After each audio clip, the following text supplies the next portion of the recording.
له کورونا څخه د ژغورل کېدو لپاره دې 14 ټکو ته پام وکړئ.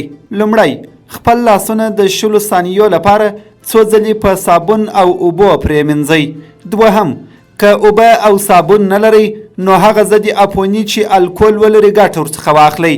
دریم، کله چې نور وګړي ټوخیږي یا عطسه وهي نو خپل پزه او خوله بنده کړئ.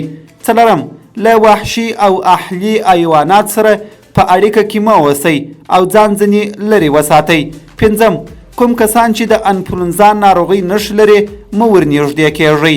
شپږم، هغه وګړي چې د کومې ناروغۍ نښې لري په 1 متر کې لرې ګرځېدل ترې اړین دي. اووم، کله چې مو د یوه دسمال څخه ګټه واخیستله هغه په کچردانۍ کې واچوئ. اتم، هغه شیان چې ډېر یې کاروئ ښه ده چې ضد عفوني یې کړئ. نهم، تر څو چې مو لاسونه نه وي پرېمنځلي خپلې سترګې او ځان مه لمس کوئ.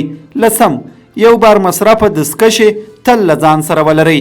11، څوک چې ناروغه وي د نږدې څخه ورسره اړیکه مه نیسئ. 12، له ډوډۍ خوړلو څخه مخکې خپل لاسونه پرېمنځئ. 14، کله چې ناروغه یاست کور کې پاته سئ. 14، د غوښې او د چرګې له هګۍ خوړلو څخه ځان وساتئ. 15، خپل شخصي لوښي پاک او له نورو څخه یې جلا وساتئ.